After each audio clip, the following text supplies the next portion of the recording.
కేంద్ర మంత్రి బండి సంజయ్ కామెంట్స్ పై ప్రభుత్వ విప్ ఆది శ్రీనివాస్ కౌంటర్ ఇచ్చారు. సిరిసిల్లలో బండి సంజయ్ మాట్లాడిన మాటలు చూస్తుంటే బీజేపీ బీఆర్ఎస్ బంధం గల్లీలో లొల్లి ఢిల్లీలో దోస్తీలాగా ఉందన్నారు. రాష్ట్రంలో గత 10 సంవత్సరాల బీఆర్ఎస్ పాలనలో రాచరిక పాలన జరిగితే దానికి బీజేపీ మద్దతు పలికిందన్నారు.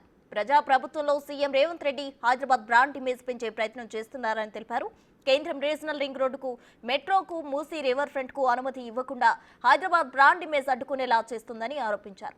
రాబో స్థానిక సంస్థల ఎన్నికల్లో కాంగ్రెస్ అభ్యర్థులే గెలవబోతున్నారని జోస్యం చెప్పారు.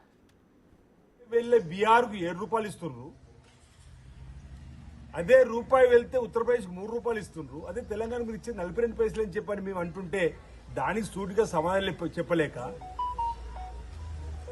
ఈరోజు మూసీ నది రివర్ ఫ్రంట్ కు మీరు సబర్మతిని శుభ్రపరుచుకుంటారు కేంద్ర నిధులతోని, గంగా నదిని శుభ్రపరుచుకుంటారు కేంద్ర నిధులతోని. హైదరాబాద్ బ్రాండ్ ఇమేజ్ ని పెంచే మూసీ నది రివర్ ఫ్రంట్ కు నిధులు ఇవ్వమంటే ఇవ్వరు, త్రిబుల్ ఆర్ కు నిధులు ఇవ్వమంటే ఇవ్వరు, మెట్రోకు నిధులు ఇవ్వమంటే ఇవ్వరు. ఈరోజు మళ్ళీ మీరు బ్రాండ్ ఇమేజ్ పడగొట్టే ప్రయత్నం, అసలు బ్రాండ్ ఇమేజ్ కాకుండా ఆపేది మీరే కదా అంటున్నాం.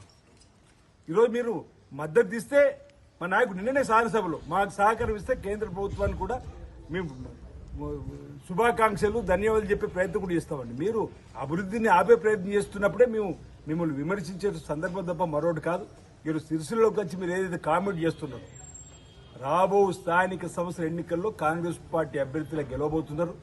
సర్పంచ్లుగా, ఎంపీటీసీలుగా, జెడ్పీటీసీలుగా ఈ రాష్ట్రంలో ఉన్నటువంటి కాంగ్రెస్ ప్రభుత్వం ద్వారానే అభివృద్ధి సాధ్యమని ప్రజలు